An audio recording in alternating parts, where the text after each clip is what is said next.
This is the August. When it does that.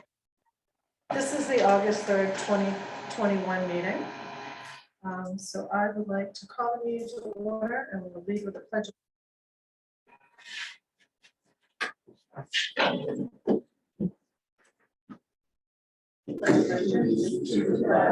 Of the United States of America. One nation, indivisible, with liberty and justice for all. All right, so I'm gonna throw a couple of ground rules down just because we're all still trying to figure this out. So folks that have joined us remotely, if you go to the bottom part of your screen, you're gonna have a little section where it says reactions. If you would like to be, if you'd like to speak during the meeting, if you can go to your reactions and raise your hand, it's gonna bring you up to the top of the screen so that we can see that you would like to speak.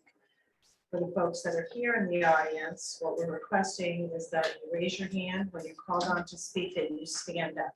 You don't have to leave your seat, but we just want to be sure that the meeting owl that's doing the recording can pick out who's talking and that we can do this as seamless.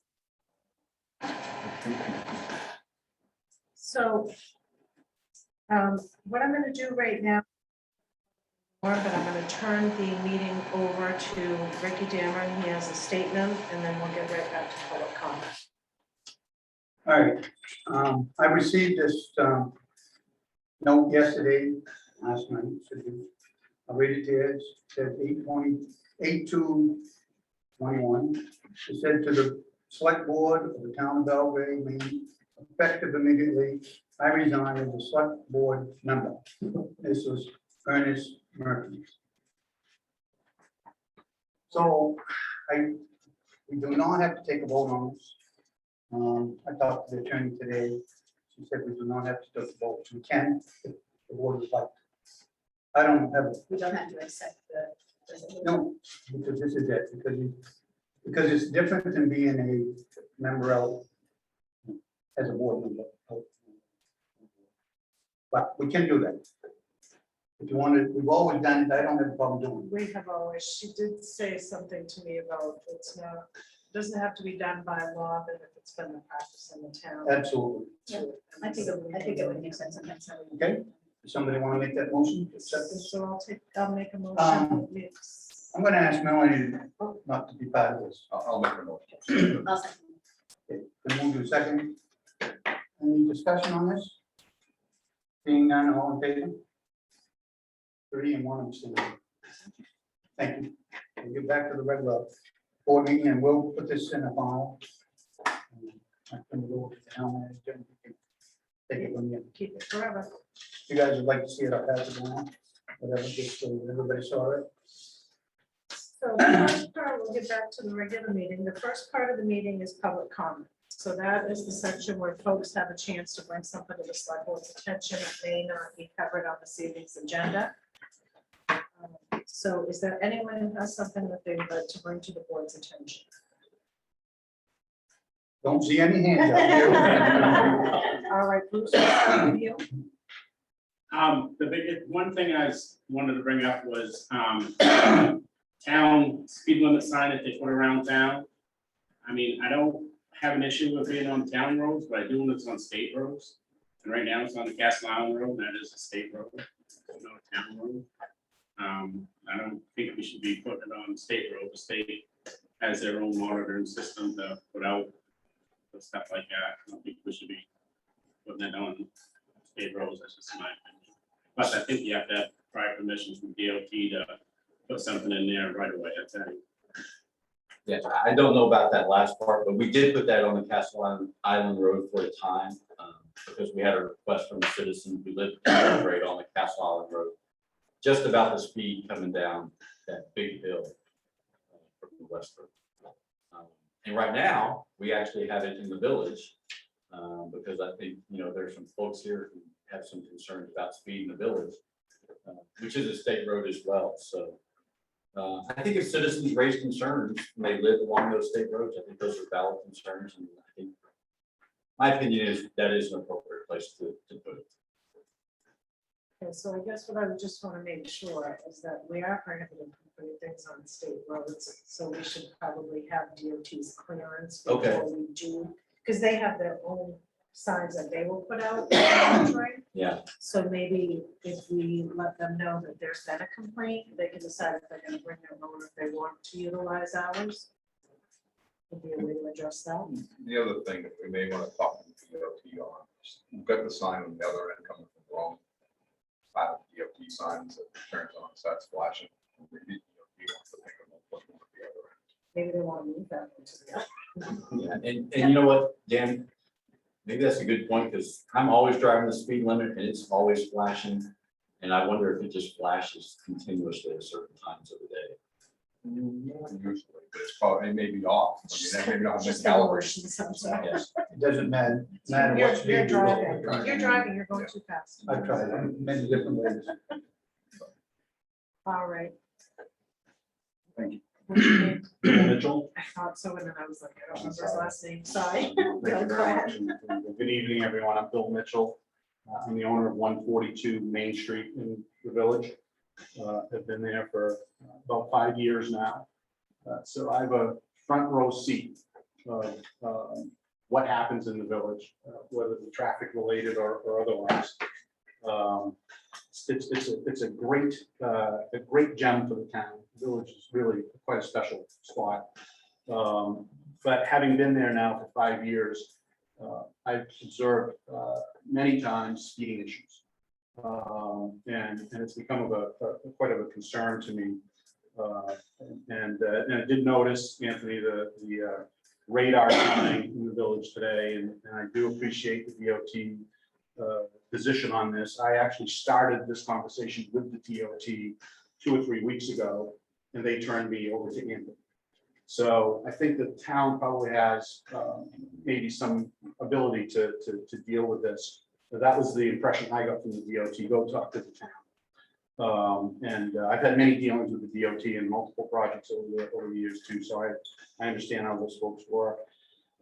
We have a 25-mile-per-hour speed limit in the village, and it seems reasonable, but I think most of us, if we consider our own driving patterns, generally drive 5 to 10 miles per hour over the speed.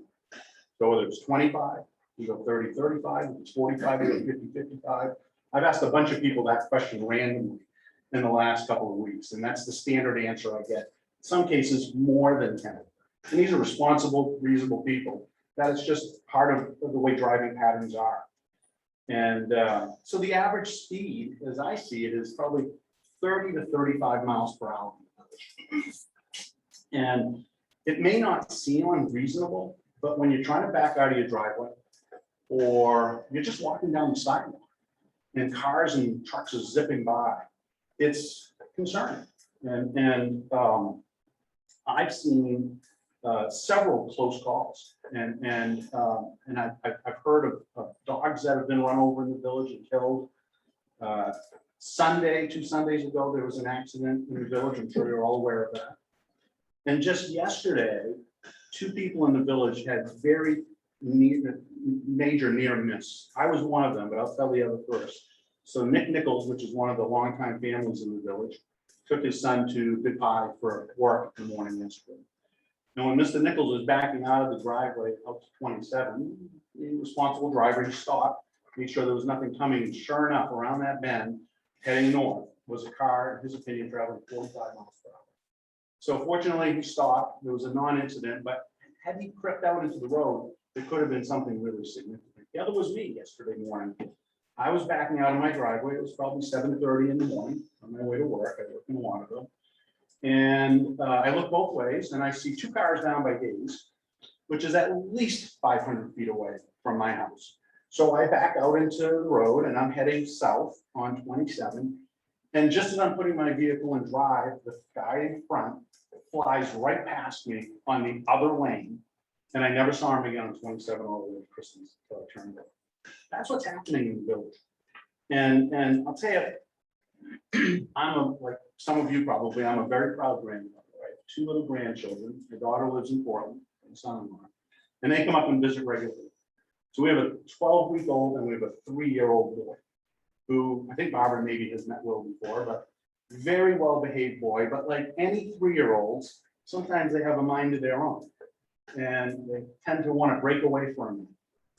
And this little boy loves being out on the front porch. We don't like bringing him out there, but he loves it. He loves to socialize, he waves to people, watches the trucks go by. It's a very fun experience, but it's very concerning. I'd invite any of you to bring your young children, 2, 3, 4-year-olds, and spend an hour or two on a busy day in my front yard and let your child experience. You watch what happens. It will change your position on how you feel about speed in the village. You would not want to let your child's hand go because it's that concern. I've seen parents yank their kids, because a car is zipping by and the kid is right there. It's a very, very real situation.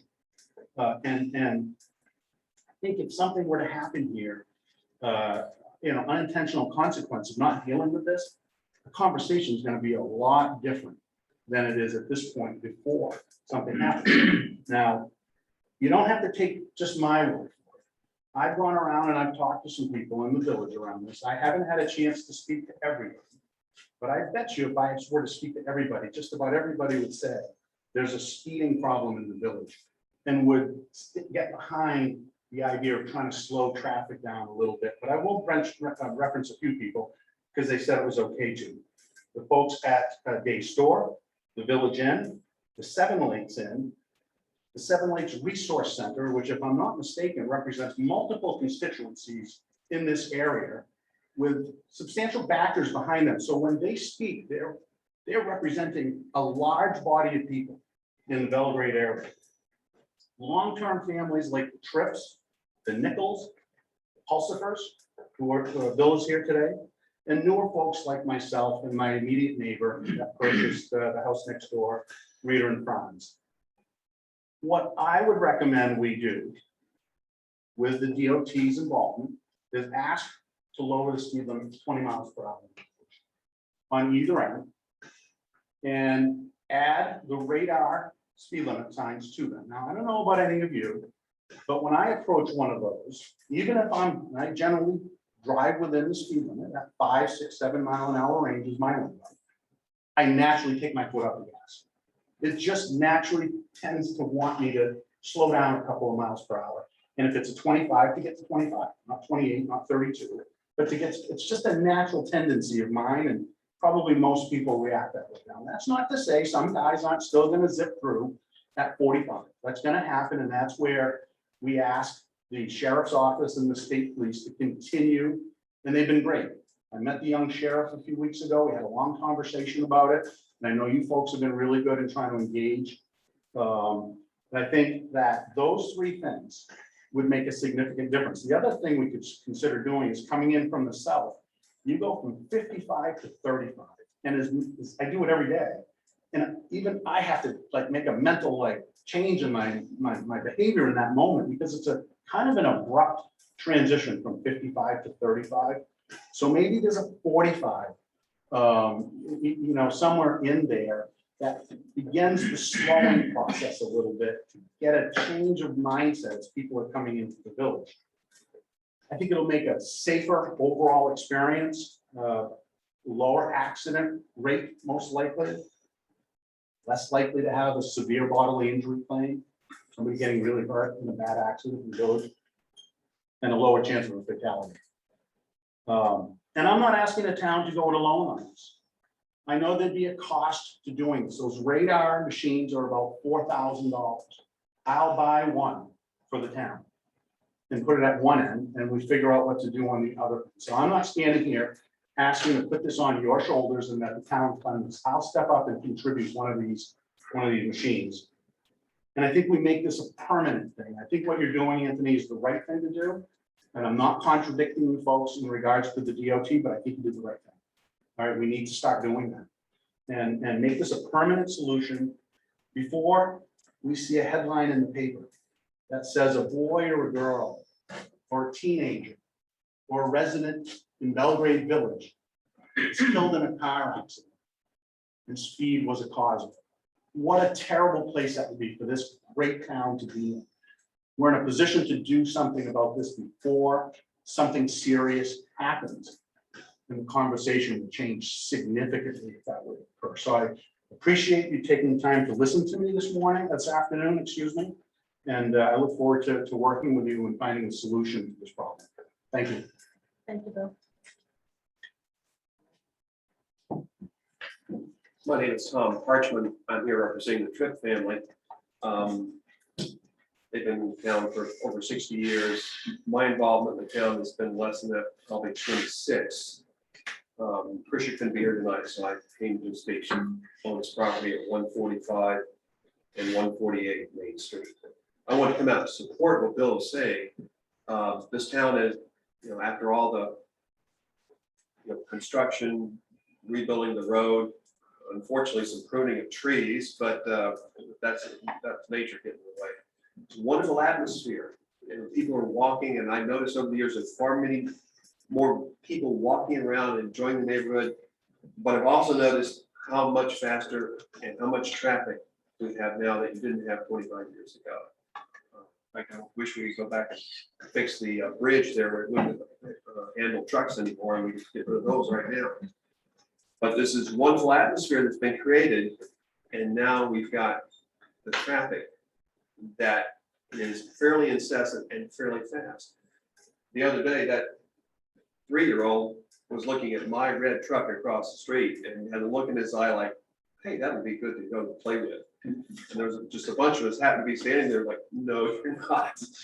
And it's a real concern, but it's personal safety, but it's also the atmosphere that's been created in this town that really is so wonderful in the summer that if we have an accident, it's going to really deter people from coming here. And right now, it's probably slowing people from enjoying it and staying as long as we'd like them to stay. There's a commercial aspect here as well as a living aspect, and both things are important. So I came out tonight to speak to Bill because we're next door neighbor and across the street, to ask you guys to consider making some changes and trying to slow this traffic down. I think moving down to 20 miles an hour would be a start. I'm from the south, I'm sorry, but they've put up a radar ticket camera down there and just fund the town for the next 10 years by just putting it out on July 4th. People speeding, just send them a ticket in the mail. Can't do that in Maine, but we can point out the error of their ways by putting some kind of, hey, you're really going 40 now, not 20, slow down.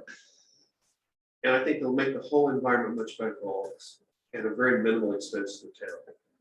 So thank you for listening to me. I hope this works out. So we appreciate you being here. All right, so we'll put that on the upcoming agenda. Thank you. You're welcome. All right, so does anybody else have anything? I don't see anyone with their hand up. See anything there?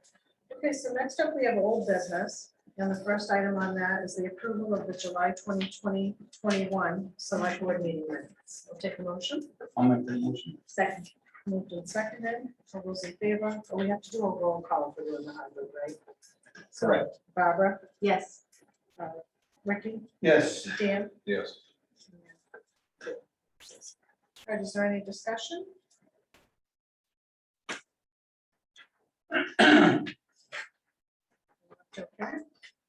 Okay. All right, Barbara, what's your pleasure? Yes. Ricky, Yes. Dan? Yes. All right, 4 yeses. All right, next we have the appointment of the town's harbor master. Take a motion to open that item. So be it. Second. Moved and seconded. All right, Barbara. Yes. All in for discussion. Ricky? Yes. Dan? All right, 4 yeses. It's open for discussion. So this was brought up at the last meeting, was whether or not, because we have a warrant ordinance, whether we had to call our code enforcement officer the harbor master. The title seems to hold a little bit more weight than the code enforcement officer was anticipating. So we did table the item and we requested a little bit more research be done with the municipal. And because we have a warrant ordinance, we have to have a harbor master. We can't say that the person does not have the authority to arrest anyone and that they do not have to carry a firearm. So we're allowed to make those two parameters. The harbor master does not go and investigate anything outside of a complaint. So if there was a complaint from someone with a violation of the moorings ordinance, then the harbor master could go out and investigate that complaint. If there are issues where law enforcement needs to be involved, then the harbor master would contact law enforcement and request assistance. Correct on all the parameters for that. Spot on. So I guess in some instances, we just have to realize that a title is a title, and it doesn't necessarily take a harbor master in Belgrade is not going to be the same as a harbor master in Rockland, or, you know, carry the same weight, but we do have to give him the title. So I will make a motion that we appoint Gary Fuller as the harbor master for the town of Belgrade. Second. With, Second, is there any discussion? yeah, with the stipulations that carry a weapon. He doesn't carry a weapon and then he does not arrest anyone. Request law enforcement backup if necessary. All right, so no more discussion on that. Dan, Yes. Barbara, Yes. Ricky? Why is it always have to come to me? Because you're. I'm not gonna support it because I didn't support the more annoying. So my, I will say yes, so that's 3-0.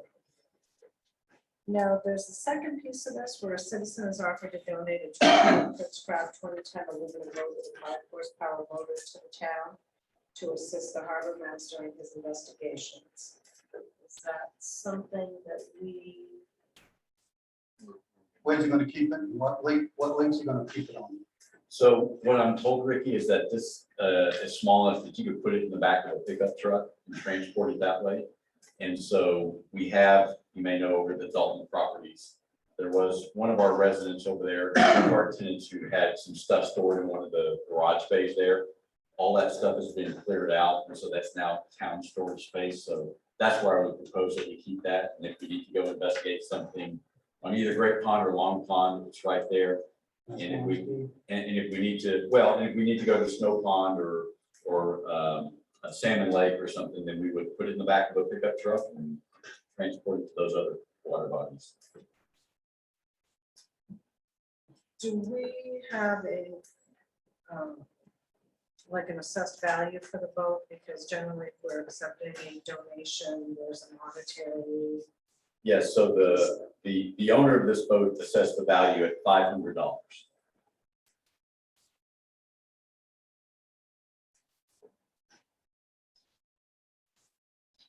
Or thoughts?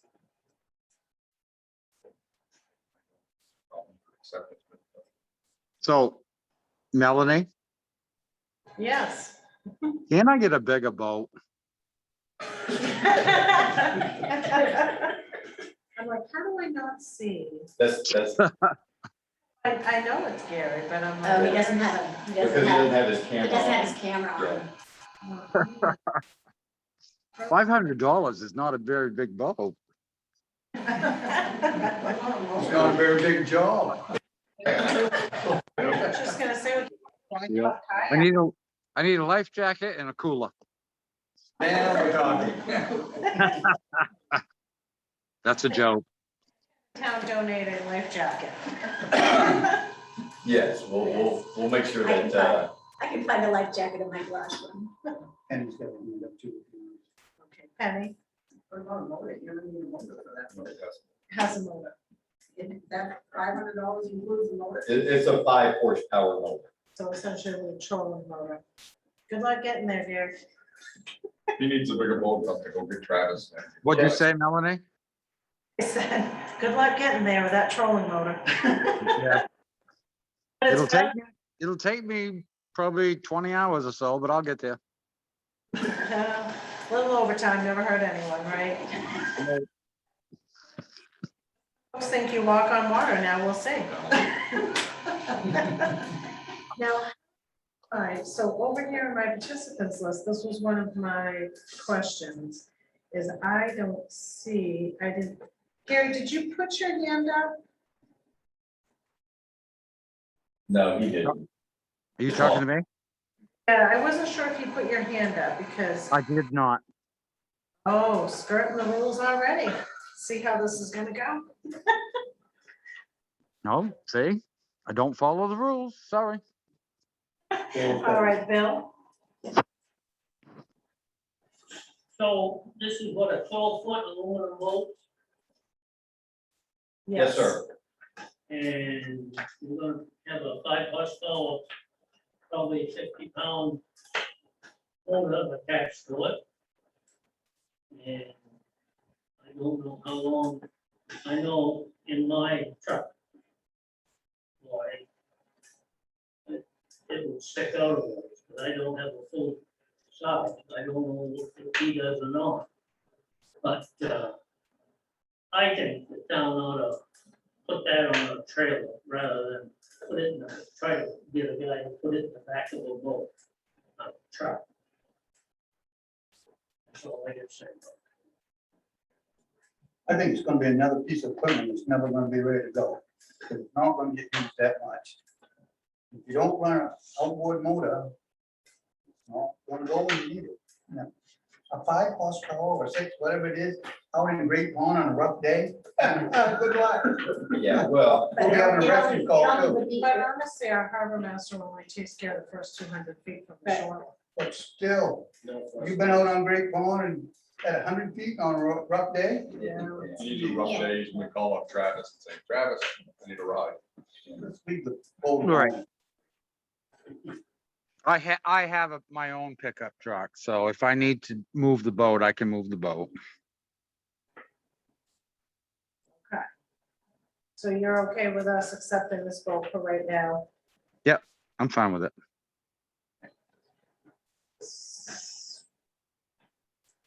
Go ahead, I'm not gonna, again, I'm gonna say it, this is getting ridiculous. I move to accept the gift of the boat. You better have some money. Stuff's gonna cost money someday. Okay, Is there a second? No, second. All right, moved and seconded. Is there any more Oh. discussion? For the peanut- Yeah, I have a little more discussion. Oh, we'll bring it on. You gonna provide fishing poles? They sell one, that I'm gonna need some fishing poles. will get you the bait. Okay? No, I'm fine. You can store them in your cooler that you'll bring. The cooler, yep, and the fishing poles, and a life jacket, and I'm good. Right, the worms like it cool. Yeah. All right, is there any more discussion? All right, seeing Barbara, Yes. Ricky, no, Dan, I'll say yes, if it doesn't work out. all right, so we're gonna say 3-1. It's like I couldn't count that for a second, that was bad. All right, 3-1, you're gonna have a little boat now. All right, next up on the agenda, we have new business. And the first item on the new business is the First Responders Memorial Group update. Take a motion to open that item. so be it. So, Moved and seconded. And so Barbara, Yes. Ricky, Yes, Dan, yes, all right, 4 to open that item. All right, McGregor Circle, you are on. So I just wanted to give, my name's Mike Soko, just a quick update on where we are. We met last month to narrow down our options, and we've narrowed them down to 2 design options and 2 location options. And now we're finalizing the cost estimates for those. And we're gonna meet again later this month to vote on a recommendation that we will then bring to you in September. And in the interim, we are planning to send an article for the summertime in the Belgrade's newspaper, just informing the public on the project that we're undertaking and where we are. And we had hoped to also solicit some donations, because the idea is that it would be a public-private partnership. But as you saw from Anthony's email, we can't have donations sent to the town at this point.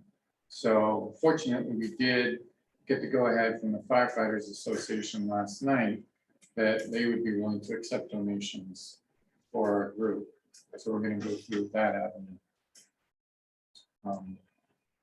But just being informed and letting you know that there's that article coming out. If anybody has any questions, or anybody else in the group has any comments? So Mac, I have a question. Sure. So you're gonna do something in the summertime in the Belgrades, and then I thought, were you putting something in the newsletter as well? Yeah, so the timing is a bit off because the town newsletter doesn't come out until later in the fall, October. And we really want to talk to you and have things finalized in September, because we want to get in the queue for the town meeting warrant and have that discussion. And we're afraid that if we wait until the newsletter to go out in the public, and then we're not back to you until November and the holidays and everything else. And we know it's a busy time for you. And so we just want to get our work in at the beginning. We'll have an estimate for the cost. You can put on the warrant article, and maybe we can have an article in the newsletter, but it'll be an update further along in the process. Well, that's what I was gonna say, is because I want to make sure that you're able to reach as wide an audience as you can. And that is one of the things that, you know, we hear time and again, that people do actually read the newsletter. Yeah, definitely. I mean, we are planning to, So just the hope was that we would get public information prior to coming back to you with sort of a finalized recommendation and something to put on the warrant. That won't happen. We're gonna come to you, we'll get a finalized thing that will then go in that article for the town newsletter. But yes, we are hoping to inform the public. Actually, during your seasonal residents. I was just gonna say that. Is it possible next Tuesday, we have a seasonal residents meeting? Next Tuesday. Yeah, would it be possible for you to be there and maybe talk about what you're doing, and if there's some design ideas that maybe you could have something there for people just to have, and we may be able to tap some folks that aren't here year round, Mhm. but are still willing to be participatory. Yeah, that's great. I mean, that was the idea with the summertime in the Belgrade's newsletter, was to reach some summer folks. So the summer, is it a select board meeting for summer Yeah. residents? Yeah, it's well, we didn't do it last year because of COVID, but we've done it a handful of times in the past, so it's open to everyone, but it's also a seasonal residents meeting, so that folks who pay. Yeah, sure. I can definitely do that. So Mac, that'll be at 6:30 here next Tuesday, yeah. And just so you know, we're also going to do that as a hybrid meeting as well, so people can tune in. Okay. Thanks. Thank you. Does anybody have any questions for Matt? All right. Thank you for doing this. Thank you, Matt. All right, next up we have a discussion and consideration of an appointment to the RSU 18 school board to fill an unexpired term. So I'll take a motion, to open that item. Second. Moved and seconded. Dan? Yes. Barbara? Yes. Ricky? Yes. All right, 4 yeses to open. So appointing someone to fill the vacated seat on the RSU school board is a responsibility of the board of select persons. The seat's term expires in March 2022, when voters will elect a representative, one of two who will represent Belgrade on the school board. After advertising the post for 2 weeks, we received 3 applications. They are attached. The applicants are in alphabetical order. So first up, we have Nicholas Alexander. And Nick, I see you here. Do you want to speak? Yes, I am here. Hi, Nick. Hi. All right, so can you give us a little bit of background on why it is you think that you would be a good fit to fill? Yes. As a person of youth, I think I would have a good perspective for this new board. Yes. As a person of youth, I think I would have a good perspective for the school board. See that your interests are politics and working for state and government. Yes. Don't you like the board to know? Say it again, Melanie. Anything else that you want the board to know? Not that I can think of at this time. Does anyone have any questions for Nick? All right, seeing none, I think you're out of the hot seat for a minute, Nick. Okay. All right, next we have Heather DiGirolamo. So we live on Rockwood Drive, I've got 4 kids. 2 are in college now, I've got 2 more that are in Swansea High School. I've been a teacher for over 10 years, 4th grade teaching in Waterville. And I have not signed my contract this year, which is opening me up to be able to do some volunteer work, which years when my kids were little, in our classrooms and scouts, like, you know, a whole smattering of things. But this is kind of allowing me to go back and to help the community. So I think I could bring that interesting perspective that would be helpful to the school board, being a parent and a teacher, and, you know, understanding kind of the more on the school side behind the scenes, what goes on. Thank you. Does anyone have any questions for Heather? I've got one. Being so close with the school, would you be able to separate yourself from all the wants that they want? Because you're actually representing the taxpayers in the town, so that right now, we battle with the school board all the time right now, that they basically seem to get everything they want, and it comes back to the town, and just get dumped on. So how do you feel about separating yourself as so much ingrained in the school to looking at both sides of that? Yeah, well, I pay a pretty hefty tax bill here, Right. so, you know, I, you know, as long as it makes sense, I believe that teachers and students should have what they need. The kids are our future, but I'm not for, you know, random spending by any sense. So I would look at it carefully. I've got one more question, and actually I'm gonna make it a blanket question and go back to Nick too. If you're appointed, do you intend to run for that seat when it's open? Because this is just a very short appointment. So is this, I want to fill in, but I don't really want to run, or I want to go in, learn what's going on, and then run for the next? I'm seeing this as a nice opportunity to try something out without committing, you know, for a longer term. So if it's a good fit for me, then I absolutely would consider that. I can't give you my word right now because I'm not doing it. So I don't want to mislead you. No, that's fine.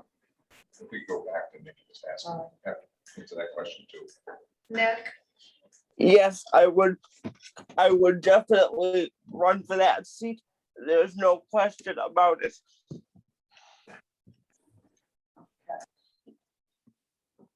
All right, does anyone have any more? Can I ask her, how long has your kids been in RSU 18's school district?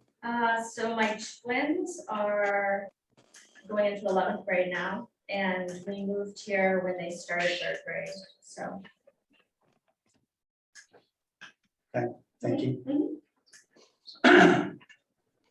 All right, and then the third application, and I have to say, I'm so excited that we had both willing to step up. So that just.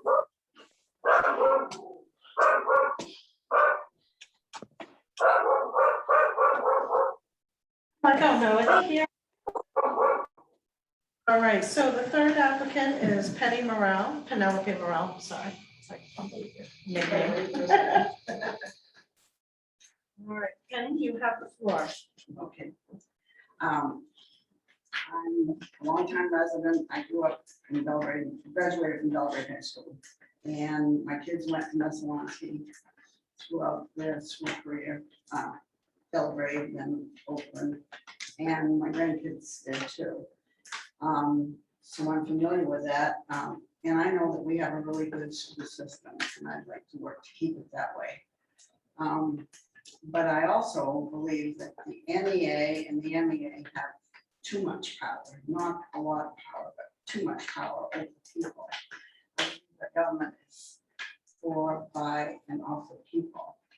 And I don't know if there's even any school board participation involvement in the teacher contracts, but if there is, it's minimal. The union spends taxpayer money on like it's water and really have no oversight or accountability. And then when the taxpayers get their bill, there's a shock, but there's nothing they can do about it. And we all know what percentage of our tax bill goes to schools. I'm for education and I'm for making sure that kids get what they need, but I'm not willing to be extravagant about that. And also the DOE and the MEA and the NEA are taking our kids where I don't believe they should be going, as far as critical race theories being taught now. I sent each of you an email. I don't know if you all saw it, but it explained what CRT is and LGBTQ. And that concerns me. I know that our school doesn't teach it, and I'm very thankful for that, and I'd like to see that continue. But I think LGBTQ is in our schools, and I don't think it's good. So I'd like to address that with the board. And finally, I'd like to work with you to keep our taxes down. I know that's the job of the select board, and so I'd like for you to do that, and I appreciate it. And would you consider running for the seat in March? I'm glad you asked that, Dan, because when I saw that it was a 7-month vacancy, I thought, you know, I've been thinking about running for the school board for years. Really not sure that I could do it or am qualified. And this would be a perfect opportunity to find out if I find that I can be useful and it's a good fit, I definitely would run again. But I don't know that now. And the 7-month period would help me decide for that. So I think that's a great question. And I'm glad you brought it up because I would like to have told you that and didn't think. Does anyone have any questions for Penny?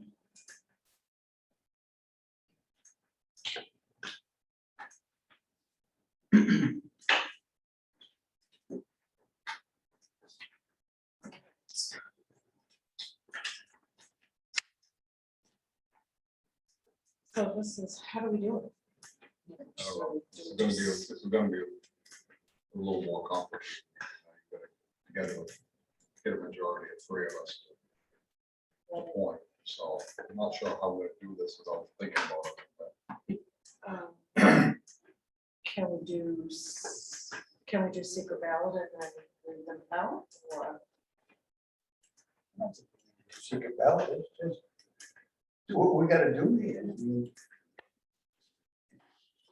I'll make a motion that we appreciate all of the appointees, all of the applicants for coming forward, and that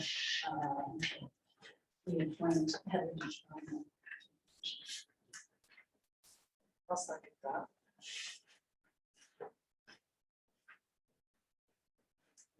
Discussion? Seeing none. Barbara? Yes.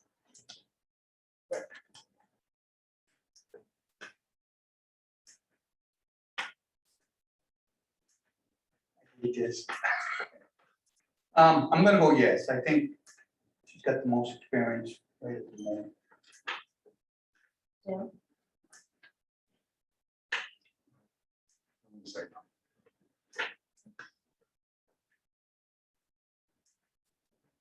I'm gonna say yes. So do we do each one, or do we just do, there's 3 and 1 split on that?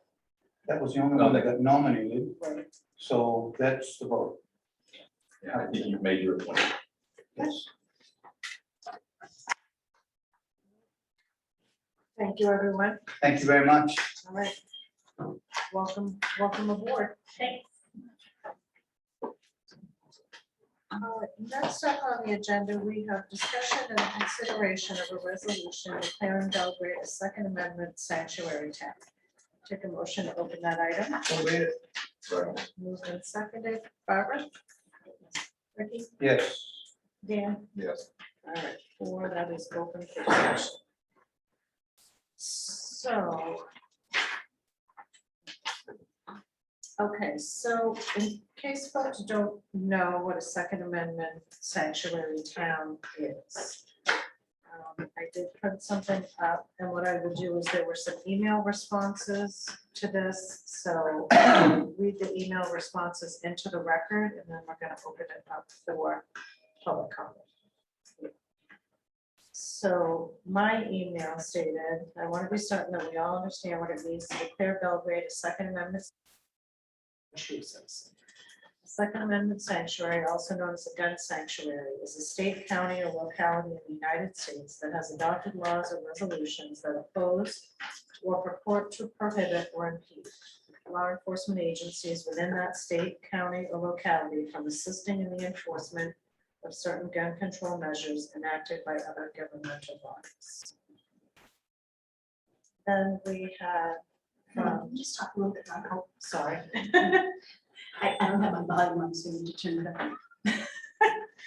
All right, then we have a response from Penny Morel that says, thank you, Melanie, for doing due diligence. Generally, a Second Amendment sanctuary is a city, county, or other jurisdiction that has adopted a resolution declaring that restrictive gun control laws passed by a higher legislative body, such as the federal government or a state legislature, violate the Constitution and will not be enforced in that jurisdiction. These resolutions are intended to send a strong message to legislators that law-abiding gun owners represented by their local governments are opposed to such gun control measures. Then we had a response from Ernest Rice. This says, thank you, Melanie, for bringing this to my attention. I can't speak for the hundreds of gun owners in Belgrade, but I encourage the board to declare Belgrade as a Second Amendment sanctuary to protect everyone's Second Amendment rights. I know many gun owners in Belgrade that would be very much in favor of this proposal. And we have from Maureen Milliken. I regret that I can't attend the meeting tonight, but I wanted to speak in opposition to the proposal to make Belgrade a Second Amendment sanctuary town.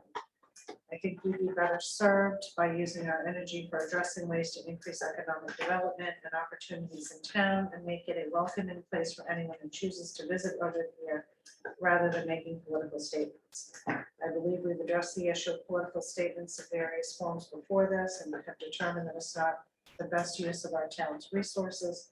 Thanks for allowing me to weigh in. From George Seal, we have Chairperson Jewel and members of the Belgrade Select Board. At Tuesday's Select Board meeting, will be taking up a request to approve a resolution establishing Belgrade as a Second Amendment sanctuary municipality, and by implication, an anti-gun control community. I urge caution and careful consideration of the ramifications of involving the town of Belgrade in a national politically charged issue of this nature. This issue is well outside the scope of your roles as the executive branch of the town, responsible for the operational and administrative functions of our municipal government. The national movement to get local governments to adopt Second Amendment sanctuary resolutions, or often called gun sanctuaries, is connected at the hip to the national debate over gun control and regulation. By its very nature, it is controversial and divisive and often partisan. In Maine, some of the movement's advocates have adopted a provocative flag or emblem that many Belgrade residents and visitors would probably find concerning. The fact of the matter is such a resolution has passed by Albion and 6 other towns in Maine and rejected in others, and Piscataquis County does not have any legal meaning or effect. It is solely symbolic. The select board in the town have no legal authority or jurisdiction over either gun rights or gun control. It is also redundant. Each of you have already sworn an oath of office to support the Maine and the United States constitutions. Adoption of such a resolution would take Belgrade down a political rabbit hole that will consume much of your time in the future as the likely public reaction comes to pass and the political battle lines are drawn, diverting your limited time and attention from the more pressing issues before you to ensure the cost-effective management of Belgrade town government. What message the adoption of such a controversial and political resolution sends to the public should also be considered. Elsewhere in the country, some gun owners were confused into erroneously thinking they were protected from federal prosecution for violating federal firearms regulations, e.g. owning sawed-off shotguns, automatic weapons, and handgun silencers. When their county or town adopted similar resolutions, they learned they were wrong the hard way. How will our summer residents and tourists react to such a resolution? Many come from metropolitan areas with considerable gun violence and don't share Maine's hunting culture. Will it be an unnecessary impediment to marketing Belgrade as a destination into the town's second home and tourism-related businesses? Your time is too limited and valuable to be wasted on this political hornet's nest, which does not contribute in the slightest way to the sound administration of Belgrade's town government. I suggest leaving the gun rights and gun control debate to the partisan politicians in Augusta and Washington, D.C., along with the United States Supreme Court to decide. Thank you for your consideration and your efforts on behalf of the residents of Belgrade. P.S. For the record, I am an avid hunter and I own numerous guns. And we have one from Jay Bradshaw. It says, when I saw this on the agenda for Tuesday's meeting, I was more than a little surprised. But before sharing my concern, I wanted to learn a bit more about what it means when a town, city, or county declare themselves to be a Second Amendment sanctuary. The definitions varied slightly, but all generally were along this line. A Second Amendment sanctuary city is a local town or county's attempt to resist its legislature's decision or proposal to enact gun control measures. Essentially, if a jurisdiction passes a gun control measure that is deemed to be restrictive, a smaller jurisdiction, such as a city, passes a resolution in response declaring that the former is unconstitutional and as such will not be enforced. It was also widely cited as being a political initiative with no enforcement power and is found to be illegal in several other states. Do any of us really think that a town resolution is going to supersede state or federal laws? That is not what home rule is about. Do we want to send a message that Belgrade will not comply with law enforcement on this or any other issue? That is what is at the heart of this initiative, and I simply do not understand the thought process that arrives at such a position. It reminds me about the old westerns when bandits fleeing the marshal could escape to another state and thumb their noses at law enforcement. Do we think it is a good message that folks fleeing the police could cross the town line and think themselves immune because they have reached a sanctuary town? In my opinion, this is not a problem in Belgrade and is not something on which the town should be spending its time or its resources. I hope you will agree.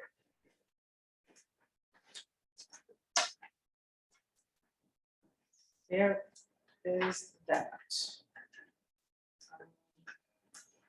So it's open for discussion. Bruce? Dan, as you being a member of the House, what's your feeling on this? In the state legislature, I'll vote for gun control measures on the Criminal Justice and Public Safety Committee. So obviously I should agree that rights a lot of stuff. In the town, one, we don't have a police department, so we don't have any teeth behind it, so we can't say, you know, our chief's not going to enforce this stuff. So it doesn't do us a lot of good in town. We've also had people come before us that want a resolution on energy credits. And basically, I just spoke to a lady saying, it's a select board, no authority to sign a resolution. If the town or somebody wants to pass it, like they've done it throughout the state per word of vote, if it passes, then I'll sign it. Same thing with rent control, that this resolution, if it goes to town voters and they voted in, as the board member, we're elected, I'll sign it. I don't think it does any good without the town behind, with the voters behind you. I think you've got to have a majority vote before we sign something like that. Thank you. Does anyone else? Dennis must have something he's been thinking about this. I know he's been in his NRA thing for quite a while. Well, that's the only reason I came. I want to find out what this is all about. Now you know. Now I have, so I don't have a problem. All right, does anybody else have anything? Barbara? I think the way that we send messages to the legislature is by proposing changes to laws. Don't think that our declaring ourselves a sanctuary city, sanctuary town for gun control is going to make any changes. And it sets us up as an area of lawlessness. As a municipal officer, this is my duty to uphold the laws of the state, and if I'm not happy with them, then I can move to change them as anybody else can.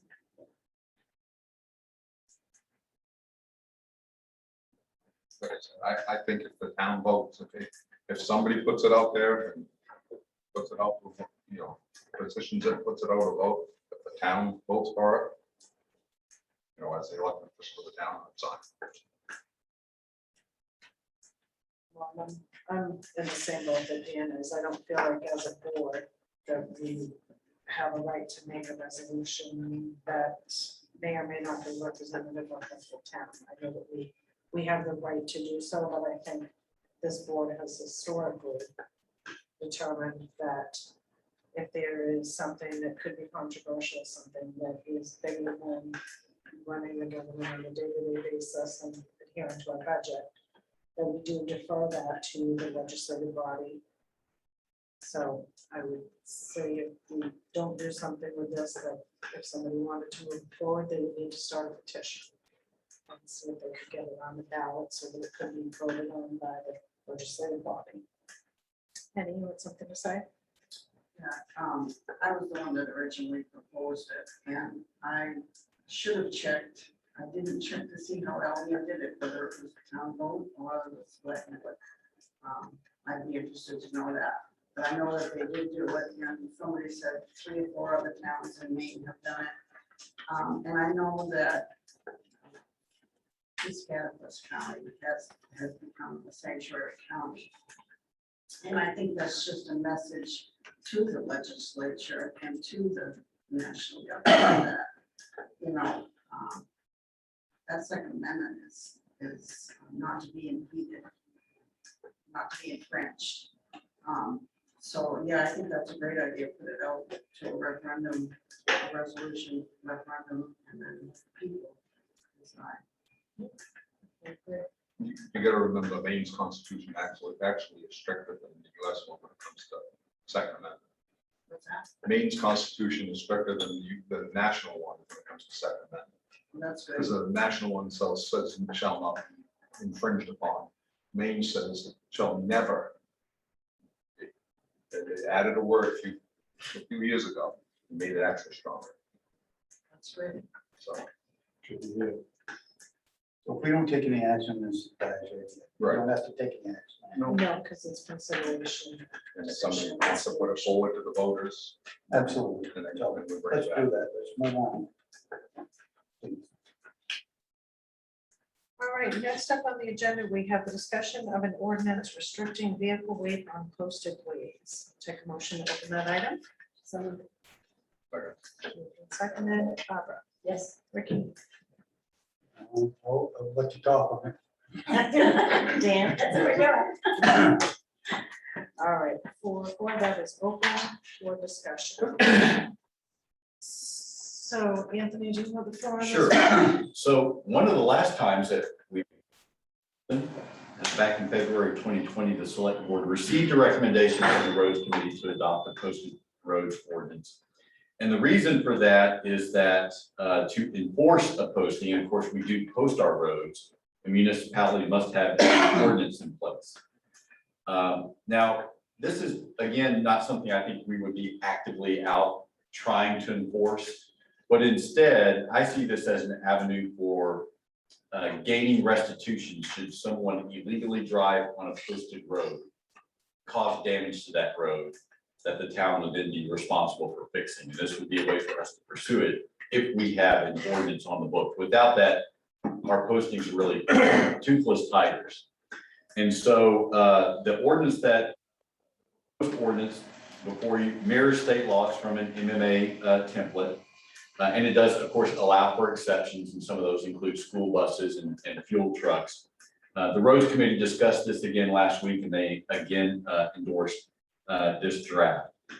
The select board does have the authority to approve this ordinance without seeking voter approval because it does relate to roads. I don't know if you're interested in approving an ordinance, how you would want to approach that, whether or not you would want to have a public meeting at a future select board meeting, but we had a fairly light agenda tonight, and I thought this was a good time to bring this back up and see what this group's interest is in a posted road show.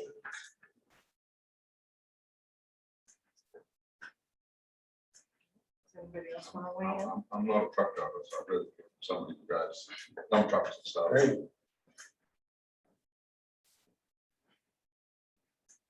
Gotta be careful how to go about this, but there's a lot.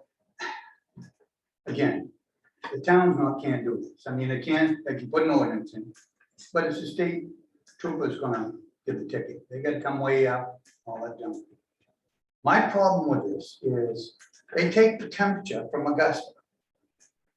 If it says, if it's 32 and above, then they can write your ticket, I believe. I'm 99% sure. Right. Otherwise,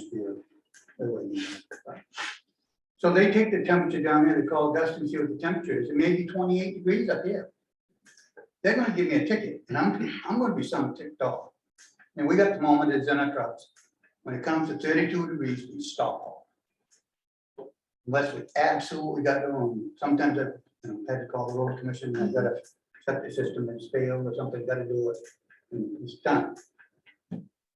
You're not going to collect any money about the road damage on the road. They may think that, but we pay a lot of taxes to run that truck on that road. And if you look at it, I mean, a garbage truck can go on it. I mean, a whole bunch of stuff. I'm just, it just really upsets me. We shut down, we don't do it. I mean, once in a great while, yes, but no, 32 degrees, we're done home. I don't think there's anybody else in town that does. That I know of. I haven't seen them. Yeah, well, and in the memo I mentioned when I discussed this last with Morris Childs, he says he thinks there are few incidents of people illegally driving on posted roads.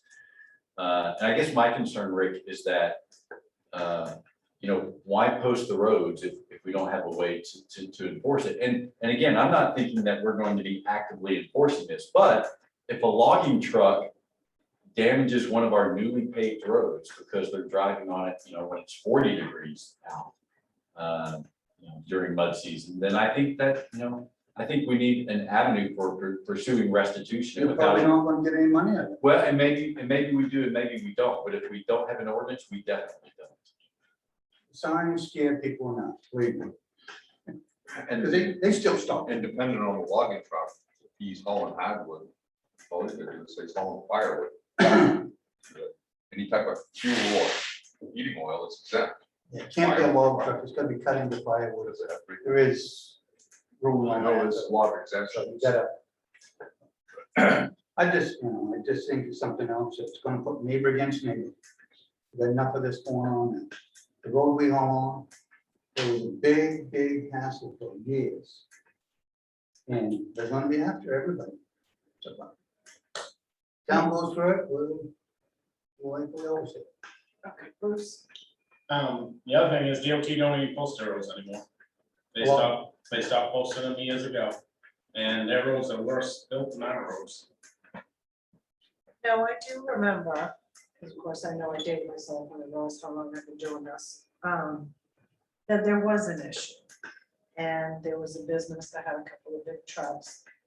And you can request a variance from the town, but the request had not been received. And the request was made by the town that they reroute, was there a different way that they could get to where they needed to be without crossing the road that had been recently redone. And there was a way. But until then, they hadn't been asked not to travel on that roadway. They pay taxes in town too, and they agreed to do so. And thinking about it, you know, and the contractors that I know, most of them are very much like Ricky, where they know what the temperature is. And we've seen what happens when stuff is done when the temperature exceeds where it should be. We had paving issues 4 or 5 years ago with that, where they were laying hot pavement down on a hot day and the truck literally sunk into the hot pavement. And what that entailed to fix that. So there are all kinds of it. I do feel like we do post the roads. And so it's much like having a harbor master and a mooring ordinance. If it's a step we have to take just so that we have it in case we need to enforce it. You know, so I don't feel like it's a horrible place to be. I am a little bit concerned about the temperature not being taken in the town where there could be a potential citation. And what you could use to fight that, if that's the case, so. And I guess, you know, my other concern is, you know, it's like, so the voters voted for the ordinance, for the mooring ordinance. But as a voter, like me, we was not, nobody, and I've talked to multiple people in town. People weren't aware that there's gonna have to be a harbor master. If they was aware there's gonna have to be a harbor master, they would have never voted for that ordinance. They'd have voted it no. And if you're gonna do another ordinance, it should go to town vote, and you guys need to clarify stuff a little bit more. To me, I think that ordinance that you just got voted in last year for the moorings, I think a little stuff got hidden, you know, or got missed, one of the two. But people didn't realize they needed to have a harbor master. You know, eventually that's gonna start costing more money. Boat, you know, you already accepted a boat, you got maintenance of that boat needs to be inspected. Life preservers need to be checked, inspected, you gotta buy equipment for it. I mean, this is all stuff, money's gonna cost us all tax dollars. I mean, we need to start, if we're gonna do ordinances, make it clear to the people what it's gonna cost the people to accept this ordinance, for one. For two, what it entails. We don't have law enforcement in this town. We don't have a police department. So we're dependent, and it can't, KSO can't do anything on it. This is all state police, weight measures. They're the only ones that can enforce that law if you have an ordinance. They can stop and hold you then. Right, but you still gotta wait for that, you know, weight and measure truck to get there. So would it be a citizen complaint? Does somebody call it in, or I mean, what's the mechanism They do for now. even bringing it to the attention of the citizen? That's usually what gets, weight trucks around. Somebody will call because they've seen the truck go by several times. What? Do we have any folks who requested a variance? I know last year. Yeah, rather than no one. so far, in my 2 winters here, very, very few, I mean, probably fewer than 5 It's a septic tank, people, correct? each winter. They hauled the tractor trailer, they had to get it to the pender. You know, That's Ricky, when you came the back. only one I can recall last year was a company that was helping someone remodeling a home. And so, and just so you guys know, I refer them to the road commissioner. Jason and I have talked about this. I don't feel like I'm expert enough to say, yes, you can, or no, you can't.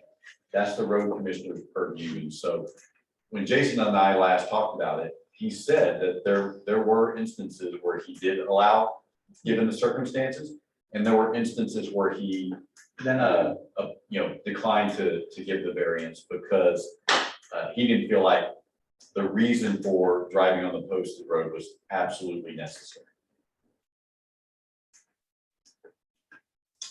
So, but without the ordinance, are we even allowed to do variances? So, I'd have to go back and look at our policy book, but I do think we have a posted road policy that does allow for providing a variance. And it says either from the town manager or from the road commissioner. I just defer to our road commissioner. We always signed it before when we. Yeah, We've always done them. They don't really hold a lot. No. Because you can't enforce them, but I think it gives the impression that they're enforceable. Keeps people aware, like the signs. They scare the hell out of people. Plain. maybe we should have a temperature sign that flashes. Um, It's 32. Do you know where your dump truck driver is? Actually, our marquee out here does have that. And where in Belgrade do you want to take that temperature? Yeah. 'Cause Right, You set out here in the sun, it's gonna stay higher than it is on a shaded road. right. It's like in the summer, you drive through Belgrade, it'll be 70 degrees. You drive down Minot Hill and get down to that valley down there, and all of a sudden it's like, oh. Put in the hall, we usually go 5 o'clock in the morning hall till 8, usually my dad. Better. No, we pay for the roads, I mean, we know what. Yeah, I think it's one of those things that is that everybody doesn't have the same law code, same compass. I just don't like what, And if you have a See what's gonna variance, right, like, then you have something that you have to have in your vehicle. Right. So then if you do get stopped, you have something that shows that you have permission to do that. I think it's the same thing, same thing with parking, talk about parking ordinances. Another enforcement issue, it's just another ordinance. get the horse hooked on in front of the cat before you make any more of these. Oh, you got the cat in front of the horse. I think we've had this car here a few times. No kidding. And this is for non-state roads. This wouldn't apply to State did some postage and 811, 27, 135. Doesn't apply to any of that's why you see all the dirt up where we park our trucks, the state roads, so I can put it up there. Plan ahead. Bruce? I believe if the whole road is not posted, so if you go from Belgrade to another town, and it's a road that goes through, and that other town is not posted, the town of Belgrade, even if they do have an ordinance, can't, I think, don't quote me on this, somebody have to check with MMA on this, but I believe if that other end of that road is not posted, the truck can legally go through, because if they're coming from that other town into our town, and it's a straight through road, it doesn't amount to anything. You stay off.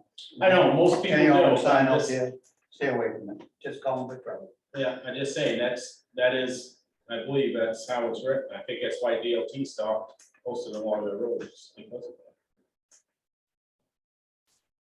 that. And again, I just want to reiterate that if not for the opportunity to gain restitution for a damaged road, I probably wouldn't be bringing this to you because, yes, fair enough, we don't have an enforcement arm for this.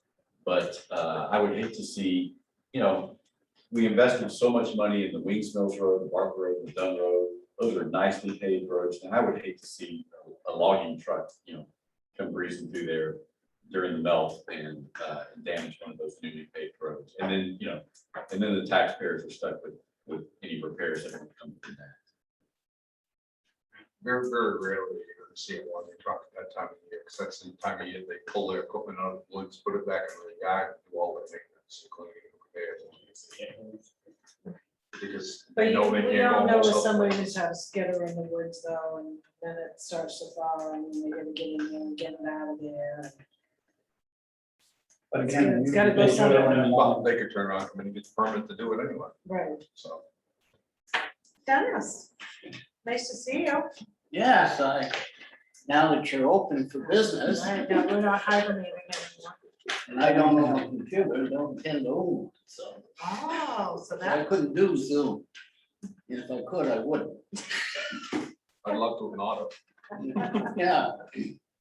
Listen to all this, I recall the policy, I think, that Anthony brought up when I was on the board, that seems it's been useful enough over the years, but I think you're asking for more trouble to do this, because how the hell are you going to enforce it? When somebody runs a truck through, unless you're there watching it, what's gonna happen?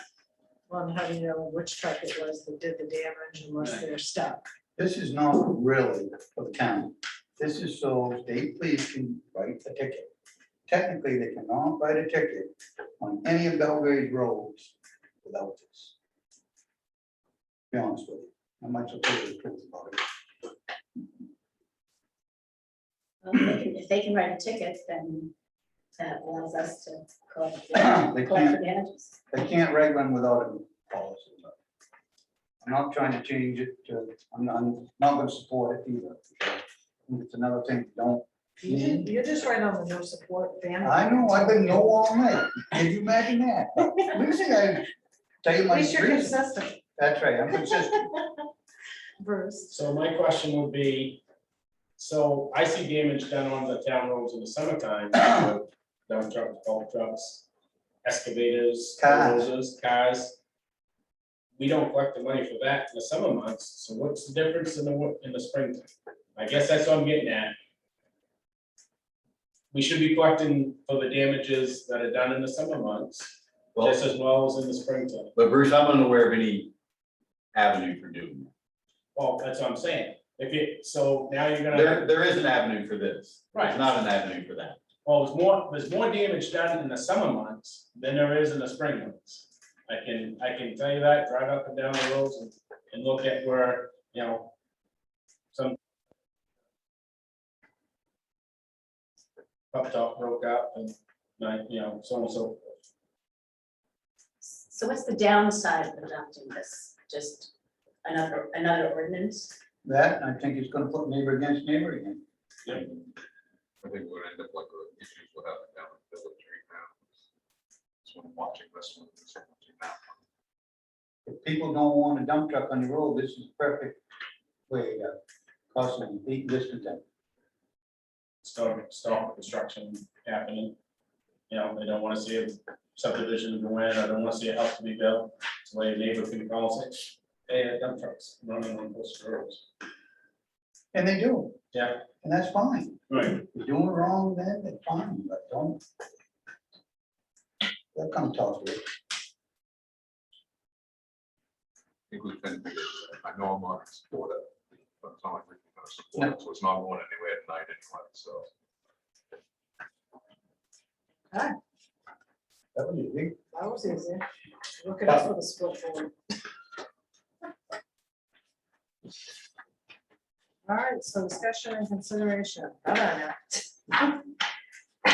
right, next up on the agenda, we have the warrant. Take a motion to open that item. So be it. Second, moved and seconded. Dean. Ricky. Yes. Barbara. Yes. Oh, yes.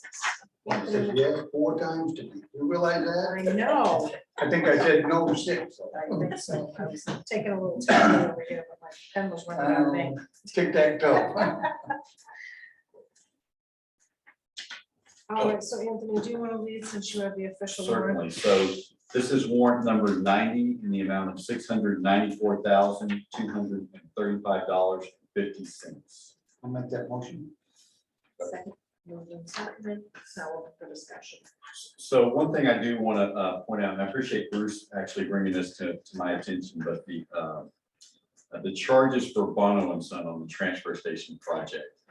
There is a portion of that between the garage and the storage bins where it's still puddling, so they've cut a spot out and they're waiting for the paver to come back and redo that spot. And so Bruce suggested, I think it's a good suggestion that we withhold some of the money from that until that final spot is done. So, Absolutely. so you can see that there are 4 payments there, and there are 2 of them that are approximately $6,900, $77,000. If we can just withhold one of those checks until that final spot is done, I think that would be a smart thing to do. I'm in favor of that. So you're making a motion if you're gonna take that out of the warrant. This time we told that moved and seconded. All those in favor, Barbara, Yes. Ricky? Yes. No, oh, yes. Okay, so we'll take that out, so we'll decrease the total at the end. So take out the 6,990. Yeah, 6,990, we taking out 6,990 and 6,924. I think one of them would be sufficient. Yeah. I think 10%. So let's take the 6,990.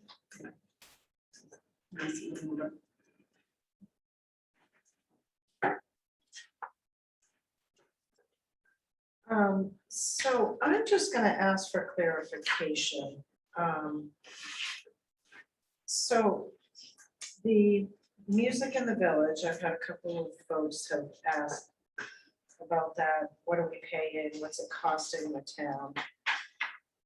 So I know we've seen one in the past. I had Christine Poulsen on, it was like 150. And now this one is 450, but then one of the artists is 150. Yeah, so Christine has really been writing her and organizing this, and we're paying her 150 per concert. We're paying each of the acts 150 per concert, and do keep in mind, we have and I don't know off the top of my head what the total is. I'd be happy to get it for you. We have solicited donations in order to help underwrite the cost of this. I don't know that it underwrites it completely, but recreation is still within budget, and we have solicited donations to try to ease the burden on the taxpayers. Okay, because I thought in the last warrant that the artist was paid more than 100. Well, it may depend on if it's a single artist, like in the case of Rick Ray, Because it seemed like it was 450. 450 And- was, and then- there was one. and then Mezzanines was 3 musicians, so that was probably 450. So I guess I'd like to see a little bit of accountability for it, Okay. just if we can have something on paper, like, you know, who we're paying what to for this, just Okay. so that we do have an idea of what the program is costing. Okay, That's what I thought it was, that each artist gets paid 150. And then I was like, so I thought, well, we paid Christine, I think 150 last time, and this time it was 450. But this covers 3 concerts. correct. And now what happens if a concert doesn't go on? So right now we have rescheduled we've had 3 rainouts. We rescheduled all those for shows in September. If we have any more rainouts, we're just going to move the show into the Center for All Seasons that evening. So if we have rain Thursday night, that show will go into the Center for All Seasons.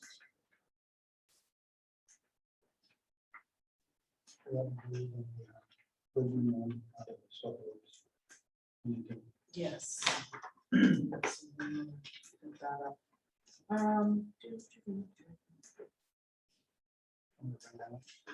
Yes. There's one in there for Mr. Goodman, I believe his last name was. That's the one that, So that charge that you're talking about, his law firm is True Heisler. okay. I would recommend that we take that money out of the, make a motion to take that money out of a select board special account. And that would be, is there still 7,500 in that account? It's a little less. There was one other charge, and I can't remember what it was, for like $200 earlier in the year. Whatever money's left in there. Yeah, so even with this, it would overrun that account, but we're still within budget for the general government budget as a whole. Yeah, because we took some out of there for the kids at Christmas. Oh, that's right. I think I voted no against that too. No, you did not. They don't need presents, what's wrong with you? So you're making a motion that whatever's left comes out of that particular Yes. account, and then the remainder would come out of legal services, which Yes. I'm entitled. And I did ask for clarification on whether there was an additional bill for this that was a little over $2,000 a few months back. Yeah, that was previously paid. Yeah, this is in addition to that. Good, we went back and we double checked, we had the same question. Yeah. Take a call and ask you that. Yes, sir. All right, I don't have any more questions. Do you? So Ricky made a motion, but there wasn't a second. Yeah, so motion, Second. second. I will second it. All right, so in that case, Barbara, Yes, Ricky, Yes, Dan, Yes. all right, 4 yeses on the motion to take the remainder of the select board's emergency plan and apply it towards this legal bill. And now I will take a motion of the adoption of the warrant, so be it. moved and seconded. All right, Barbara, yes, Ricky, Yes, Dan, Yes. 4 yeses. All right, next up on the warrant, we have the town manager's report. Yeah, so just a couple of things. You will recall that the food pantry was upgrading one of their refrigerators and wanted to get us their handy down because it was better than the refrigerator we had at the North Belgrade Center. So all of that has happened. So the refrigerator that was in the North Belgrade Center is still in there. It's not connected. But I don't have any ideas about what to do with that surplus refrigerator. So I'm wondering if you guys have any thoughts as to a good use for that. is anybody in the triangle gonna need it? Oh, well, I wondered that, or I wondered if it was something like maybe we could put a notice up at the food pantry that says is there anyone who could use a refurbished refrigerator. yeah, as a stopgap measure, because we did do that for Mrs. Burgess, that might be a good idea just to sort of hang on to that. I don't know how the appliances are in your houses. We're going to need to replace some appliances at some point, is the expectation. That's not like it. Does anybody else have ideas? Do we, and if we Where you hang gonna on put to it? it, where are we gonna hang? And we're the gonna put problem it is, with the if boat? you unplug it and let it sit, it's probably good. That's what usually happens. I, even the fire department, freezer a few years ago, ran fine. Sat down there, we went to use it after sitting there for months and months and months. Really? So, once you get older appliances, it's not, it kind of dies. why don't we just put it out there for a couple of meetings and see what happens. If it doesn't go, then we'll put it up for sale or whatever. And Yeah, or either that or just let the food pantry donate it to somebody if they need to. Yeah, my only thought is just if we do that and then we are responsible for transporting the refrigerator. we'll have to make sure they got their own transportation. It's no different than taking it over the transfer station, put it in throw away piles, and refrigerator. Right. So they don't put anything in that building that's free on it. So see if they can get rid of it, next couple of meetings or something. And if they See if can't, the food pantry can get rid of it. So if there's anybody, just put a notice up there, Okay, let them advertise it. Free for the taking. Refrigerator here, if somebody needs it. okay, Cash and carry. all right. So at our next meeting, one of the things we're gonna have on the agenda is Peter Rushton, our planning board chair, and a planner from the Kennebec Valley Council of Governments, who's been working on our subdivision ordinance, is going to come and present you an executive summary of that, just to ensure that you guys are comfortable with that, so we can hopefully move forward with it. If you're comfortable, then our anticipation is we would have a public hearing at the next planning board meeting for people to come and share their thoughts on it. Does this, if I can for a minute, Yes. is this gonna take legal service to? That's gonna ultimately be up to you guys. I mean, I can't do it without it, I don't think. think it's a best practice. I think it would be dangerous not to have an ordinance reviewed by a lawyer beforehand. I'm just wondering if we should hold off on that a little bit because we spend a lot of money on it. I totally agree with you, Rick. And so, and as I said, ultimately, I think that's the select board's call. And so we have one subdivision application that's in the pipeline that was given to us before the moratorium went into effect. The moratorium will end in March, but no, wait a second, November. And so, you know, at that point, you guys would have to decide if you want to extend the moratorium by another 6 months, get us into the new year. Or if there's some other opinion for that, but believe me, I just don't think we can put that on the taxpayers anymore for now. you know, So judge down the road. with tonight's warrant, you know, I'm, Getting not, nervous. yes, I'm a little antsy. Oh, sorry, Bruce. I agree with Ricky. I think it should wait and let the taxpayers decide. They, you know, I'm one that's been bringing up that we're going way overboard on attorney fees. But does the planning board have anything in their budget for attorney fees? I don't think so. No, because we exhausted that when we had our town attorney review some questions regarding Brightside Shoreline application. So I'd like to hold off until we actually get the one on solar and wind and have everything reviewed. That's what I was just gonna say. So let me ask you guys then, are you of a mood then to at least consider extending the moratorium?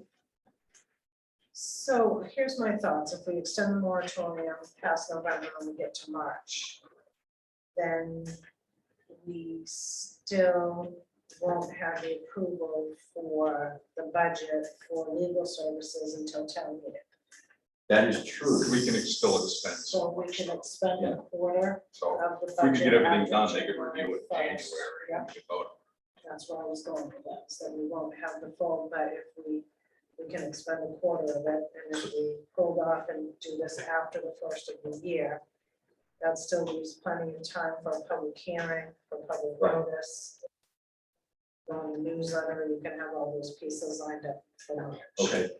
That's presuming that we extend the moratorium. That's presuming, and so, So, and I, you know, in a way, that would be good because it would give a very firm deadline to get the solar and wind components done in the commercial development. That would be my recommendation. We wait. so I'll make, so we need to make a motion. I don't think we need a No, we motion. don't I need a will motion because just we're let not there. I'll just let the planning board know how we're planning on proceeding. So, and lastly, I'm happy to report we have 4 really good experienced applications from this area for our library director's position.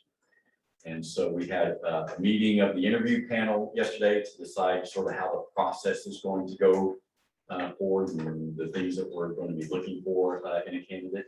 And so we will be conducting all 4 of those interviews on August the 16th. So good question. Which one is on that panel? Oh, Okay. I had no idea who was. Well, I think the notice just It went did out, was say it Alan. today Okay. or yesterday or something? And so in addition to Barbara, we have Diane Dow, who's currently the chair of the library trustees, and Stacy Whitman Smith, and then Judy Johnson, who's going to be representing the Friends of the Library. So I think, I don't want to speak for the group, Barbara can speak for herself, but I think everyone's really excited by the quality of the applicants that we got this time around. So there's 4 people? in the Yeah. room? Mhm. For applicants, local. No, but I mean, how many people are on the interview? committee? 5 on the. Okay, that's, I Yeah. want to make sure it's all number. Thank you. Because we've seen what happens when there isn't. Yeah.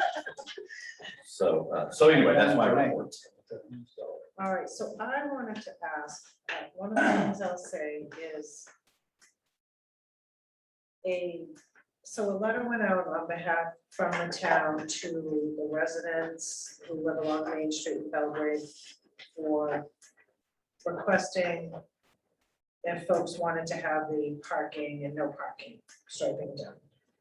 So I guess I was a little bit surprised because the board didn't know that a letter went out. So then when I was asked about the letter and asked for clarification, I had that dumbfounded look, which I really, really hate having when somebody says, no, this went out. So one thing I guess I need to make a point of is that if anything goes out that's correspondence on that's representative of anything from the town of Belgrade, the whole board has to be noticed. So we all have to know what's going out, so that when we get asked those questions, we don't have that deer in the headlights look, because there's nothing worse than the board that is the overseers of the town, not being privy to what's going on. So that being said, did we have any more takers on the painting? We had 3 total. So 3 total, and I know some of the striping got put off because of the weather. Mhm. Do we have a timeline? It's supposed to happen this week. It's supposed to be happening this week, okay. So, And fair enough, my apologies. I was trying to get that letter out really fast because we were trying to get people 2 weeks in order to get the striping scheduled. And so the day after the select board meeting, I typed up the letter and I hand delivered it to each of the property owners along Main Street, just to make sure that they had enough time to. And I also posted it in the post office down there as well. So having said that, I will let you know that yesterday I put 32 letters in mailboxes on Depot Road, just to let folks know that Depot Road was going to be closed tomorrow for through traffic to replace culverts. Put 32 letters in mailboxes. Mhm. That's You an realize that's that's technically illegal. You can't do that. Well, See, It's a violation of federal law. I keep waiting because he's been so Is this kind, still being recorded? because he delivers the Nope. paperwork for the meetings. And I thought, I guess they're after the post person gets here, but so far they have not been sent, so this is good. well, I didn't know of a better way to get notices to people, just because I wanted to let them know so that they weren't either coming home from work or leaving from work and couldn't get to their home, easily. So, Next time, stick it in a Ziploc bag and hook it to the outside. okay. Okay, Put the signs up. Duct tape. right? That's what we got, a speed limit sign to slow people down, so. Well, and we do have it on our marquee and on the That's fine. website. And in fact, I'll also say, I was really pleased. I contacted the school superintendent, said, hey, can you put this up on the school marquee? It was up within an hour down at Belgrade Central School, so I very much appreciate it. Because they're like, it's summertime, sure, we don't have anything else on there. Didn't have anything on it. Right, Bill?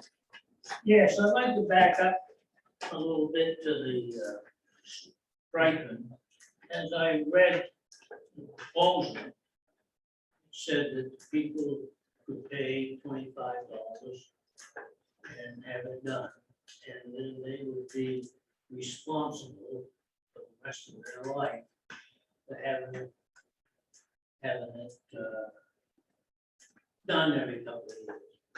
But nobody signed it.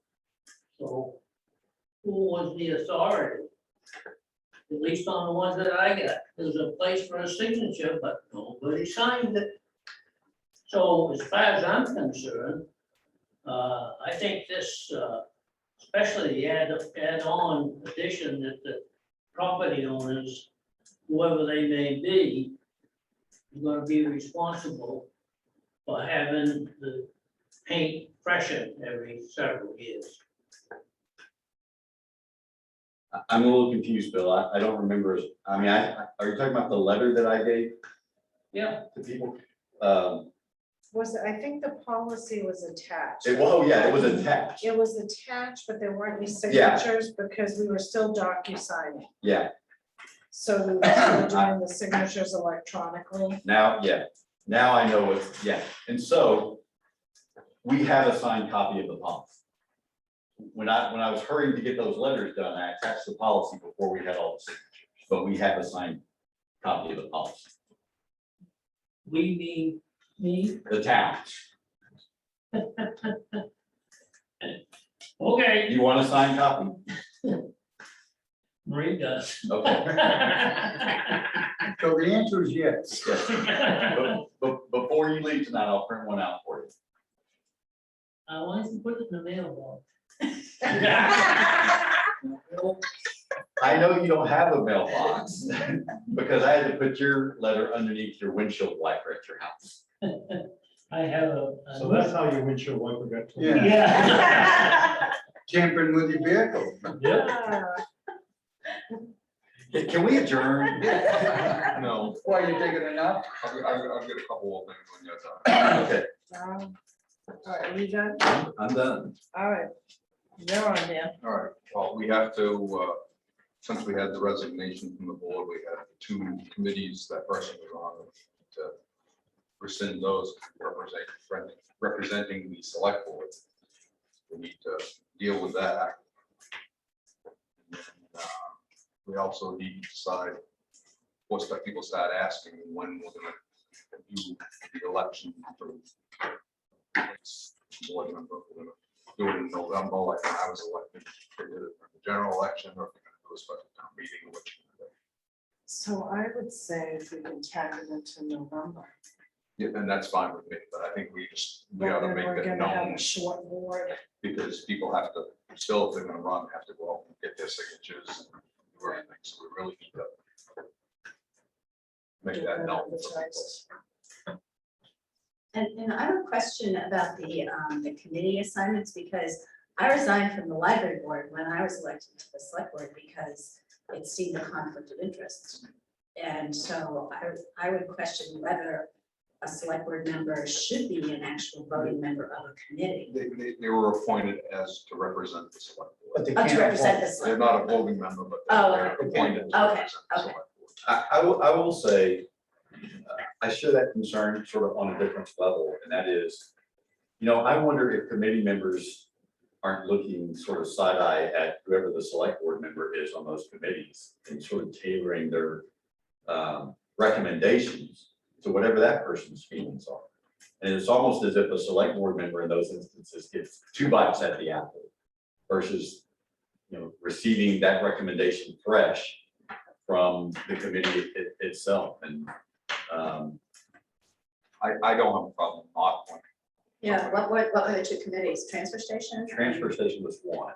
And I believe the Belgrade Lakes business They group. represented us with a business group. Because when you were gone, somebody requested, they wanted to talk to whoever our liaison was, and they were directed to Lily, and I found that Lily was not the liaison, and that was. So. Yeah, and I guess I don't worry about the side eye and the tailoring as much. I think we got away from the practice of the chairperson, which was who actually presented their recommendations to the board. So in that case, unless, Bruce gets on the board, he's not swayable.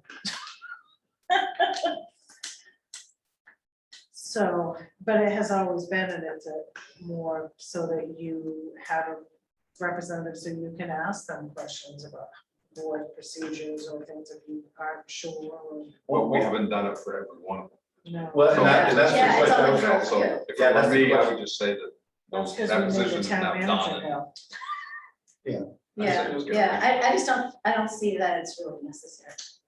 I mean, the business group really isn't a committee of the town. Right, If you want to have a liaison, somebody that's fine. But as far as being part of road committee or the transfer station committee, I'm thinking, unless it's something, a project that's coming up, like when we were dealing with the rebuilding down in the village back years ago, when I was on the board then, they actually asked me to represent the select board during all the discussions, Right. but it really wasn't a committee. Or it's like when we were doing the consolidation with our shit, Yeah. they asked Yeah. if I would be part of that committee. So, So then if we don't have a select person represented on the transfer and recycling committee, then the person wouldn't have to get off the committee because they wouldn't be reporting anything back to the select. Correct? So would that mean they'd be a voting member at that point? Or would it- what's yeah, that because mean? that would change their status. they would be, but they'll actually. But they have to come apply. back to the select board now, They actually be appointed to that. Yeah, they have to Because apply it's to a the select. totally different thing now. So it would be an open, right now, it would be an open seat if there's a vacancy caused by that. They can reapply. Or somebody else can apply. And most of the committees have a limited number of people on the board, right? The library committee is limited to 7. Yeah, so Bruce, how many are currently on this transfer station committee without this, a select board member, I think we're a full committee. which is 7? Five, isn't it? So 1, 2, There you go, Karen. It was 07, I think. That's it. And I think you have a full, yeah, you have 7. It's a Yeah, full there's, committee. there's someone else. Plus the select board member. Yes. Okay, so we'll just eliminate that Yeah. at that point, and if something opens up, So That person won. do we write a letter on behalf of the select board? I think we've got, if we're gonna do I don't away think with so. that. yeah, well, I mean, it was Well, I was representing the gonna say, select if board, there's a so letter that obviously. comes from you know, select- Anthony, but Anthony doesn't have, Sorry, would he have jurisdiction over committees? Could Anthony write a letter, or does that need to come from the board? Because I don't understand why you need a letter, because that was by virtue of being on this, that those positions were by virtue of being on the select board. And this, that person is. It's more of a notification, just note, you know, right, like a Or you may notice in not case realize you're that not right now. thinking that you're off. If you're not here, then you're maybe aren't there or there.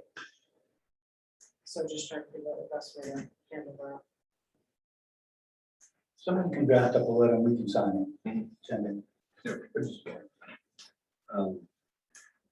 If it's okay with the board, why don't I draft that up for maybe Ricky's signature? Unless you guys feel like the whole board is. We probably all ought to sign it, just so that we're all on the same sheet of music, Okay.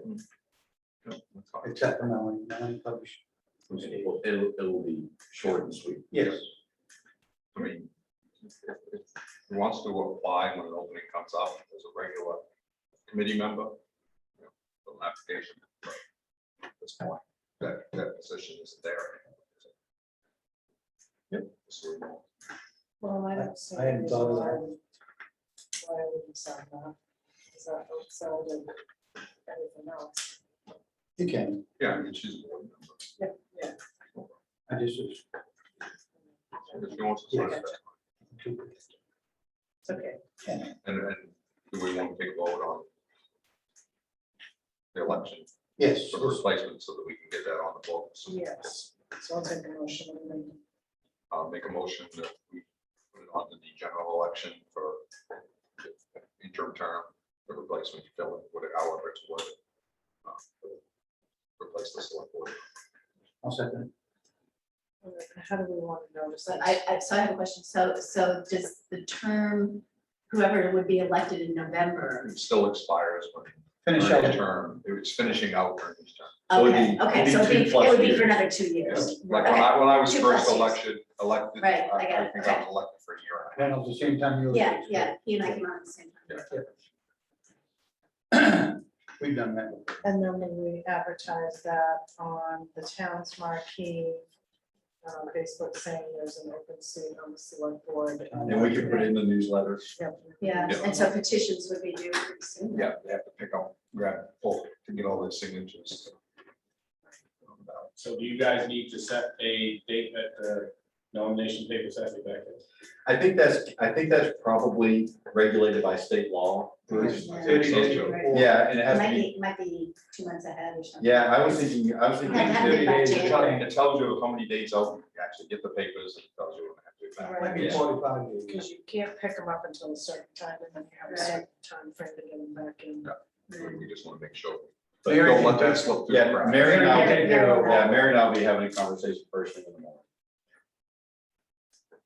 So we'll keep this up. Okay, so motion and second. Any more discussion? All right, seeing none. Barbara. Yes. Ricky. Yes. Dan. Yes. Yes. Can't believe that. Yes. It slipped. He's like, wait a minute, back on up. The back guy. Yeah. All right, if there's nothing else that anybody would like to discuss, I will take a motion to No. adjourn. I just want to say thank you for getting that pool going. The kids that I talked to, my grandson especially, have been loving the pool. Great.